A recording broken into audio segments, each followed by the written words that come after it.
Welcome and thanks for joining us on the Flourishing Life podcast, where we will be discussing what we see on the daily. We're Jackie and Tad from Flourish Medical Wellness in Savage, Minnesota, where listening to our patients is the priority. Our foundational medicine clinic bridges the gap between traditional and functional medicine.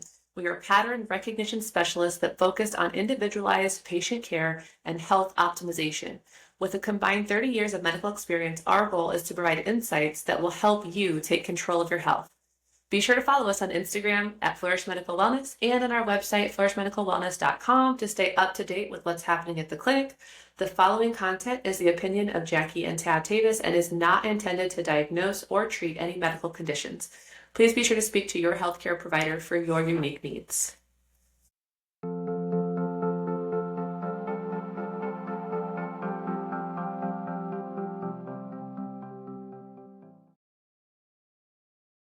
Hey y'all, Jackie here from Flourish Medical and Wellness, where our priority is listening to you, our patients, and practicing a team approach to foundational wellness for long-term healing. So today I am back with you for part 2 of our Men's Health Month episode. This entire episode is going to be diving into the literature surrounding two main things, and that is going to be first looking at testosterone and cardiovascular disease and cardiovascular health. And then second, we're going to look at the research surrounding testosterone and prostate cancer. These are two of the negative things that you hear when you dive into testosterone replacement therapy and whether or not it's safe. And so we want to just spend some extra time giving you guys a rundown of what the literature looks like.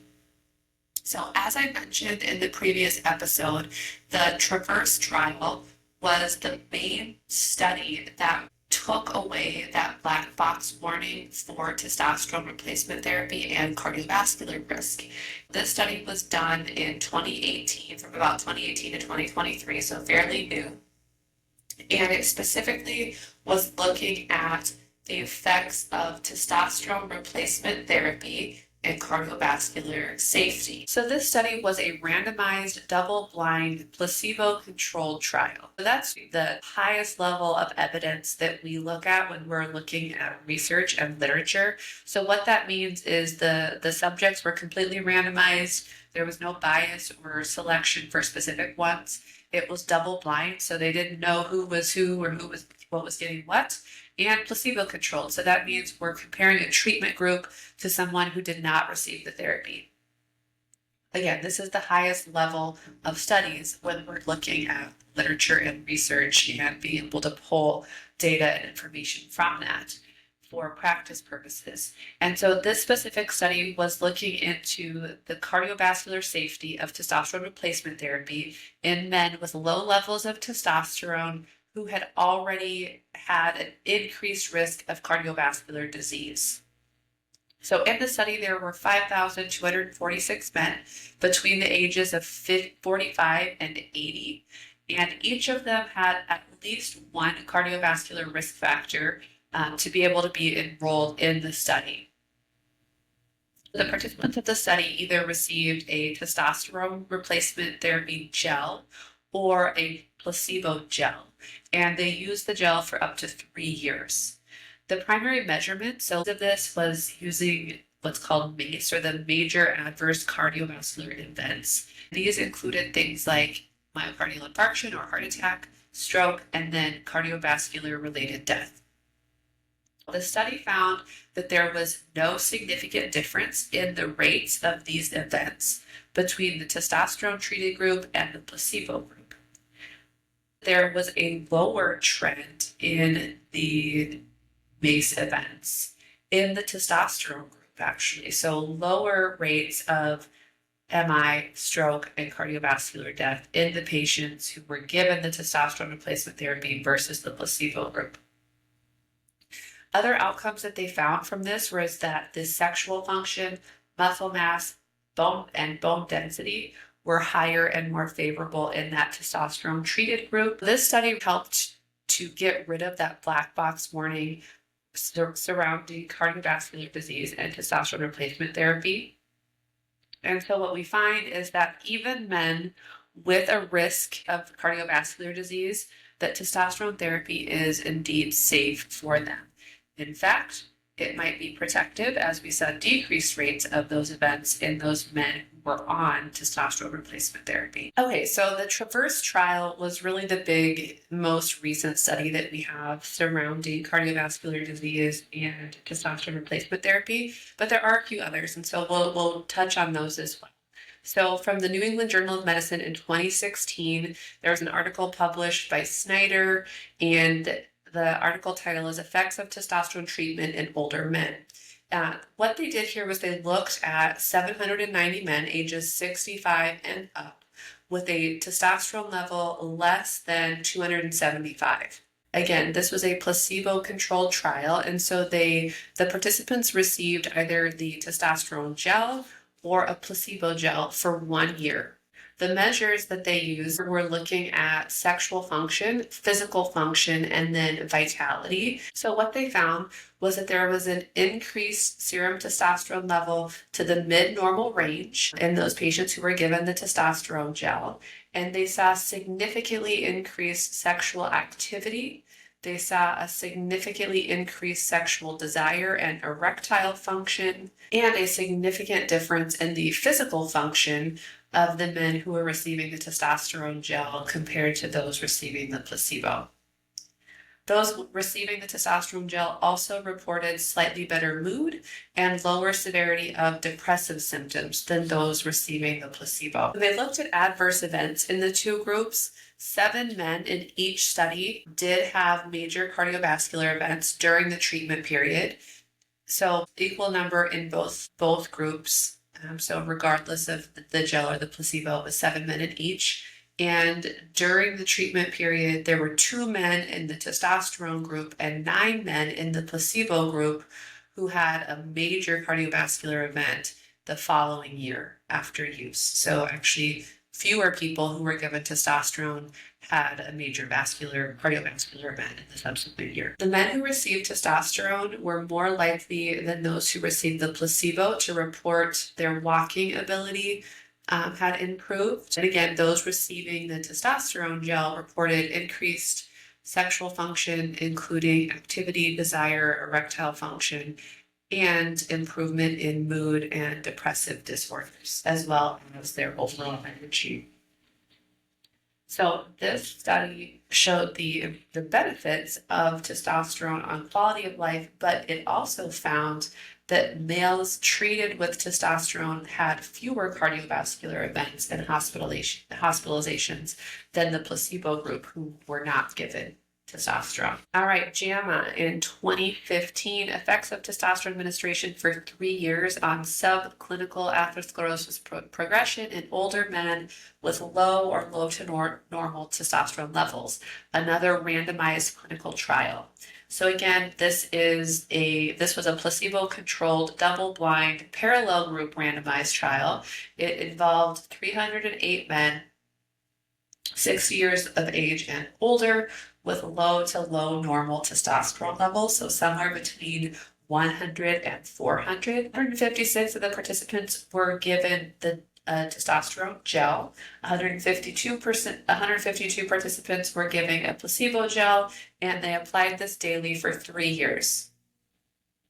The goal here was to get testosterone levels somewhere between 500 and 900. The main outcomes and what they were looking at was a carotid artery intima media thickness and the coronary artery calcium score. So if you've heard of a CT calcium score or carotid artery intima media thickness, that's CIMT, those were the main objectives that they were studying. The findings in this study showed that there was no increase in the carotid artery intima media thickness or in the CT calcium scores in the testosterone group compared to the placebo group. So this study was used to evaluate if atherosclerosis progression occurred in those receiving testosterone therapy, and it does not. Another article from JAMA in 27, testosterone treatment in coronary artery plaque volume in older men is low testosterone. This was a double-blind, again, placebo-controlled trial. They were looking at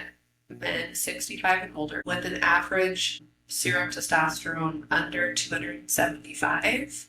The findings of this study show that there were no changes between the testosterone group and the placebo group in those adverse cardiovascular events, as we mentioned from the Traverse trial.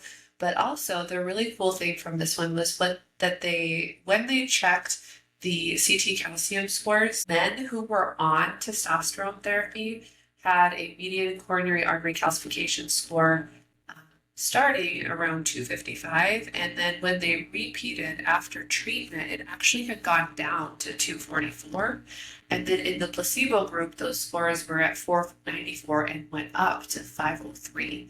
And so that to me is interesting. It says, is there actually some protective benefits of testosterone when it comes to plaque in arteries? Which, if you tuned into our previous episode, I think a lot of that has to do with the endothelial effects of the testosterone on those pro and anti-inflammatory cytokines. In 2015, the European Heart Journal came out with a study looking at the effects of testosterone replacement therapy on cardiovascular outcomes, including heart attack and stroke, as well as all-cause mortality. And this was a study that was looking at patients who had never had a previous heart attack or stroke risk. And so the other studies that we talked about were specifically looking at patients who were at an increased risk of cardiovascular events. So this one was looking at those who did not have an increased risk initially. This was a retrospective study, and they looked at over 83,000 male veterans who had documented low testosterone levels. They were put into groups. So group 1 was the testosterone replacement therapy, getting levels up to that normal range of testosterone. And then group 2 was testosterone without normalization, so treating with testosterone but lower levels. And then group 3 did not have any testosterone therapy whatsoever. Group 1, those men who were given testosterone replacement therapy to a normalization of the level, had a reduced risk of all-cause death, reduced risk of heart attack or MI, a reduced risk of stroke compared to group 3 who received no testosterone whatsoever. When we looked at the first group versus the second group, so the group who was treated to therapeutic levels of testosterone also had a lower risk of all-cause death, stroke, and heart attack compared to those given testosterone who were not treated to the therapeutic range. In summary, this study found that getting those levels up to that normal range did show a significant reduction in all-cause mortality or all-cause death, heart attack, and stroke rate. The testosterone treated group to the normal levels compared to the non-testosterone treated group had a 56% reduction in death, a 24% reduction in heart attack, and a 35% reduction in stroke. My big takeaway from this is when we're using these tools like testosterone replacement therapy, it is going to be most beneficial for us to get levels back into a therapeutic range and not just that bottom third, to really see the full benefits on the cardiovascular system. All right, the American Journal of Cardiology in 2016 looked at the impact of testosterone replacement therapy on heart attack, stroke, and death in men with low testosterone levels. The main purpose of this study was to assess the effect of testosterone replacement therapy on cardiovascular outcomes. Again, they used the major adverse cardiac events, or MACE, to look at death, so cardiac death, non-fatal heart attack, and then stroke. Subjects who were given testosterone replacement therapy had a reduced 3-year risk of those events compared to those who were not treated with testosterone. So the conclusion of this study was that testosterone replacement therapy to normal levels was associated with reduced major cardiovascular events over that 3-year study. There was a study in the Lancet Diabetes and Endocrinology Journal in 2016, and this study was also looking at cardiovascular events and their survival in men treated with testosterone replacement therapy. They wanted to assess the association between long-term use of testosterone replacement therapy and mortality, cardiovascular events, and prostate cancer diagnosis. For over 10,000 men who were treated with testosterone replacement therapy, and they compared that to 28,000 kind of controls, or men who had not used testosterone replacement therapy. The study took place from 2007 to 2012. Patients treated with testosterone replacement therapy had lower mortality than the control group, and the risk of prostate cancer diagnosis was actually decreased for those who were in the highest level of that testosterone treatment group compared with controls. So their conclusion was that long-term exposure to testosterone replacement therapy was associated with reduced risks of mortality, cardiovascular events, and prostate cancer. However, the shorter the duration of testosterone replacement therapy actually decreased the benefits. So this is telling me that longer testosterone replacement therapy actually results in a greater risk reduction for those of you choosing to use testosterone replacement therapy. All right, and the last study that we're going to dive into with regard to cardiovascular disease was again in JAMA in 2017. This was the association of testosterone replacement with cardiovascular outcomes among men with androgen deficiency. In this study, participants needed to be at least 40 years of age, and they had to have a serum testosterone level of less than 300. The primary outcomes were looking at acute MI, so acute heart attack, coronary revascularization, unstable angina, stroke, TIA, and sudden cardiac death. It consisted of 8,800 men who had ever received testosterone. Average age was around 58. And then 35,000 men who were never given testosterone. Average age around 59. They followed them for about 3 years in the non-treated group and 4 years in the treated group. What they found was that men with androgen deficiency who were given testosterone prescriptions had a lower risk of cardiovascular outcomes over that follow-up period of years. In fact, the hazard ratio for the adverse cardiovascular events was 1/3 lower in the testosterone replacement therapy group compared to the non-treated group. So again, if you are a guy who has a cardiologist, maybe you have a history of a cardiovascular event like a stroke or a TIA or a heart attack, or angina, that chest pain, and you're seeing a cardiologist. These are studies you can bring to them, to your cardiologist, and dive into that with them. If they're giving you, a hard time about, well, I just don't know if this is safe, we have so many well-designed quality studies now that not only disprove that testosterone is bad for the heart, but actually show protective benefits of testosterone, even in people with cardiovascular risk. And so if you need these studies, we'll leave those in the show notes so that you can refer back to those specifically if you want to use those to chat with your provider. All right, and next we are going to dive into prostate cancer and testosterone, which is another big controversy and conversation that we have here in the medical world. I think some of the most groundbreaking information over the last several years that we've really found with regard to testosterone and prostate cancer has come from Abraham Morgan-Taylor. He has done a lot of research in this area. He published a study back in 2009. It was titled Testosterone and Prostate Cancer, a Historical Perspective on a Modern Myth. The objective of this was to look at all of the current evidence and reviewing the idea that the belief that testosterone causes prostate cancer growth. So looking at men with prostate cancer and assessing if testosterone actually increased the growth of that prostate cancer. So this stems back to this theory and idea all the way back into 1941. There were a couple researchers, Huggins and Hodges, who had reported that significant reductions in testosterone via castration or estrogen treatment to reduce that testosterone caused metastatic prostate cancer to progress, and that administration of exogenous testosterone caused prostate cancer to grow.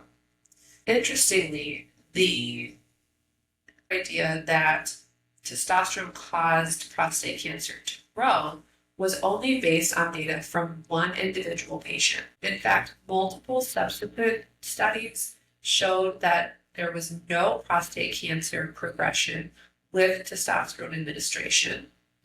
And some men even experienced improvements in some of their subjective symptoms, such as resolution of bone pain, joints, achiness after prostate cancer. So when Morgan Taylor did a deep dive into all the literature out there, as I mentioned previously, we've been trained in the medical community to say that testosterone adds fuel to the fire. It makes prostate cancer grow. Even the FDA states that the use of testosterone is a contraindication for a known or suspected prostate cancer. So we know that castration causes prostate cancer to progress. However, there has been no studies, no literature to support the idea that exogenous testosterone causes it to grow. In fact, the Institute of Medicine concluded that the influence of testosterone on prostate carcinogenesis and other prostate outcomes remains poorly defined. So if this idea that testosterone is so bad for the prostate, why has it been so difficult to prove and actually see in studies? The other interesting thing to think about is that we almost never see prostate cancer during peak testosterone years. And that's going to happen generally in our late teens, early 20s. And so if we think about this logically and we say that testosterone, adds fuel to the fire, it makes prostate cancers grow, why are we not seeing more of that when levels are at their highest naturally? When we start to see increased risk of prostate cancer is when testosterone levels decline. It's also interesting to know that the previous studies that we were basing this idea that exogenous testosterone added fuel to the fire for prostate cancer was that these studies weren't even measuring PSA, which is really what we go off of now for treatment. Rather, they were measuring acid phosphatase. So these are not the same things. This is not comparing apples to apples. This is comparing apples to oranges. There have been several studies that have found no rapid clinical progression with testosterone administration, even in men with advanced disease of prostate cancer. So no growth of that prostate cancer. The other thing that Morgan Taylor found when he was diving into all the literature and research out there surrounding prostate cancer and testosterone, that the PSA level never rose above baseline during the time where testosterone levels were at their peak. Therefore, the flat PSA curve noted during the interval of high testosterone levels should help us understand that it was not testosterone causing the prostate cancer to progress in these patients. There have been 16 population-based longitudinal studies, and not one has shown a direct correlation between total testosterone levels and prostate cancer. Then Morgan Taylor jumped into research in testosterone therapy in a high-risk population. So those patients who had prostate cancer and they were diagnosed with a high-grade prostatic intraepithelial neoplasia. So one of the studies showed that testosterone replacement therapy was provided to 20 hypogonadal men with PIN and 55 hypogonadal men with benign biopsies. At the end of this 12-month period, prostate cancer was identified in one man in the high neoplasia group and none in the benign group, which gives a 5% cancer rate in the high risk group and a 1.3% risk overall. These studies do not suggest that the administration of testosterone creates a precipitous growth of prostate cancer, even in men with very high risk of prostate cancer. So his summary was there is currently no and has never been scientific basis for the idea that higher testosterone concentrations cause prostate cancer growth in the short term or in the long term. Another one of my favorite articles is by Dr. Kira. This was in the European Association of Urology journal in 2013. And he really took a deeper dive into this whole saturation model theory from Morgan Taylor. And so he did a Medline search to identify all original and reviewed articles assessing the effect of androgens or testosterone on the prostate and the use of testosterone in men with a history of treated and untreated prostate cancer.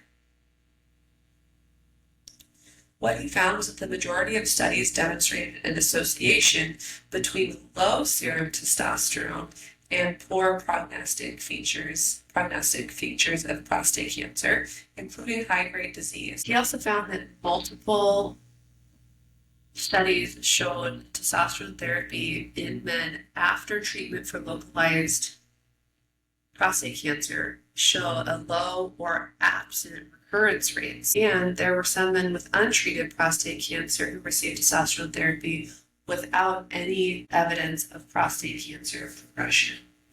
So in this article, he dives into the belief that androgens cause prostate cancer or accelerate the growth, which has been known as the androgen hypothesis. This all stems back from the 1940s, in which they looked at men with metastatic prostate cancer who demonstrated clinical improvement with an androgen deprivation therapy, so keeping those testosterone levels low.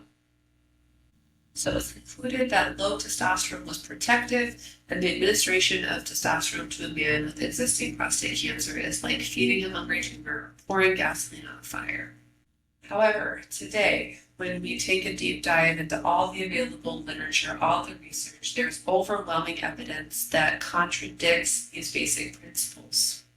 Men with high serum testosterone are not at increased risk of developing prostate cancer.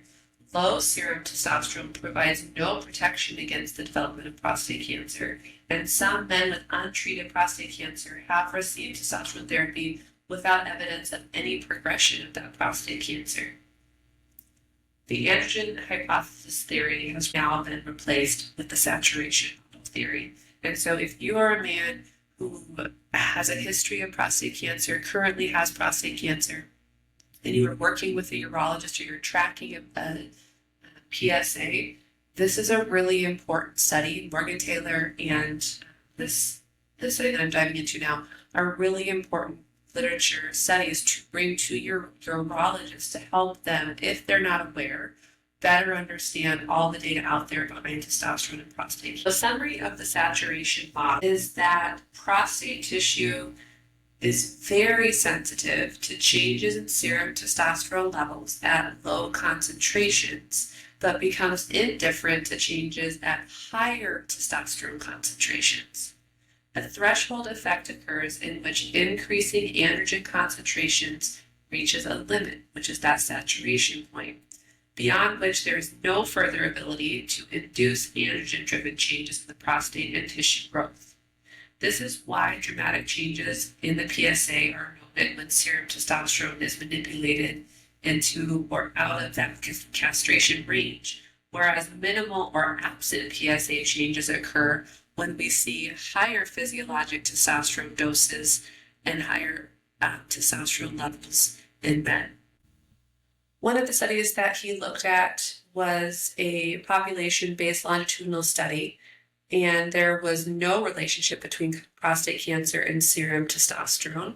So this study looked at almost 4,000 men with prostate cancer and 6,400 men controls to compare that to, and there was no relationship between prostate cancer risk and serum concentrations of testosterone, DHT, or free testosterone. A meta-analysis of 19 placebo-controlled testosterone therapy cases found no significant increase in prostate cancer or development of a PSA over 4 in men treated with testosterone. There was a study in the UK that looked at men ages 28 through 87 who received testosterone therapy for up to 20 years with a PSA and digital rectal exam performed every 6 months. There were 14 new cases of prostate cancer, all localized, so not metastatic, and they were detected at anywhere from 1 to 12 years after therapy. The cancer rate of 1 case per 212 year of treatment is no greater than that for the general population. So having been on therapy for that long showed no greater risk of prostate cancer than a man who had a risk of prostate cancer with no testosterone replacement therapy whatsoever. A study by Hoffman, who reported a 47% prostate cancer rate in men with testosterone less than 300 versus a 28% prostate cancer rate in men in those normal testosterone levels. So again, I think these 2 articles, which I will link in the show notes, are a good solid foundation for those of you who have a history of prostate cancer or being monitored for that or have been treated for that. And the argument that testosterone is not the enemy. It can not only benefit your quality of life, your other organ systems, but also doesn't increase your risk of prostate cancer or adding fuel to the fire. There are a few others we'll just touch on here briefly. In the Journal of Clinical Oncology from May of 2017, there were 38,570 prostate cancer cases diagnosed from 2009 to 2012, and 192,000 aged matched men free of prostate cancer. So 284 patients with prostate cancer, or 1% of them, and 1,300 case controls, 1%, filled testosterone replacement prescriptions. There was no association found between the TRT and overall prostate cancer risk. However, patients who received TRT had a more favorable risk prostate cancer and a lower risk of aggressive prostate cancer. So this study found that those who used testosterone replacement therapy had significantly lower risk of prostate cancer and a significantly lower risk of aggressive prostate cancer. In the Journal of Prostate Cancer in 2014, the effect of testosterone replacement therapy on prostate cancer, a systematic review and meta-analysis. The aim of this study was to assess the relationship between TRT, testosterone replacement therapy, and prostate cancer. A literature review was performed to identify all published research randomized controlled trials of testosterone treatment and for hypogonadism. They found 22 randomized controlled trials, which included a total of 2,300 patients. They found that TRT does not promote prostate cancer development or progression. Males treated with testosterone replacement therapy, regardless of duration, dose, or delivery method, had no increased risk of prostate cancer compared to placebo. Androgens are vital for growth and maintenance of the prostate. However, this idea that pathological prostate growth, benign or malignant, can be stimulated by androgens is a commonly held belief with no scientific basis. So a Medline search was completed to identify all these articles surrounding this, and what they found was that at the time of prostate cancer diagnosis, these individuals had low rather than high serum testosterone levels. That lower serum testosterone levels have been found to be associated with more advanced high-grade disease. Current available evidence indicates that testosterone therapy neither increases the risk of prostate cancer diagnosis nor affects the natural history of prostate cancer in men who have undergone definitive treatment without residual disease. The European Association of Urology guidelines state that in hypogonadal men who were successfully treated for prostate cancer, testosterone therapy can be considered after treatment. So this is really good news for those of you who have had prostate cancer and are struggling with all of those pieces of poor sleep and mood issues and lack of motivation and energy. Even if you've had prostate cancer, it has not been shown that resuming or getting on testosterone therapy once that prostate cancer has been treated will increase your risk of recurrence of disease. The Journal of Urology in 2015, there was an article titled Long-Term Exposure to Testosterone Therapy and the Risk of High-Grade Prostate Cancer. The purpose of this was to examine whether long-term exposure to testosterone therapy was associated with an increased risk of high-grade prostate cancer. It was a 5-year period that they looked at these men. They had 52,000 men diagnosed with prostate cancer. In the 5 years prior to that diagnosis, 574 of those men had used testosterone, and 51,000 of those men had not. So the use of testosterone therapy was not associated with increased risk of high-grade prostate cancer. There was a study in 2016, serum androgens and prostate cancer risk results from the placebo arm of the prostate cancer prevention trial. Although testosterone administration can induce prostate cancer in laboratory animals, serum-based epidemiologic studies examining androgens in humans have not consistently supported the role for androgens in prostate carcinogenesis. They found no significant association between serum androgens, estrogen to testosterone ratios, or SHBG, and risk of low or high-grade prostate cancer. So males with high testosterone and or DHT levels had no greater risk of prostate cancer than males with lower levels. And finally, the last article that we looked at was in the Lancet Diabetes and Endocrinology Journal in 2016. And again, this is one that they were looking primarily at cardiovascular events, but an incidental finding from that study was that long-term testosterone replacement was associated with reduced prostate cancer risk.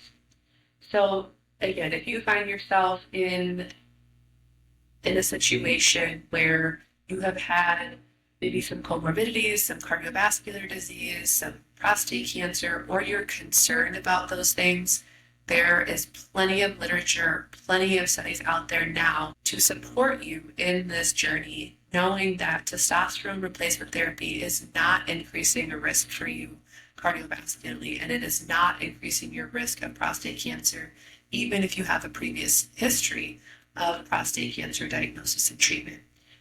Again, I will link these articles in the show notes, especially those two with Morgan Taylor's work in there, so you can pull those if you'd like. If you have any questions about these, please reach out. Thanks for tuning in today. We'll chat soon.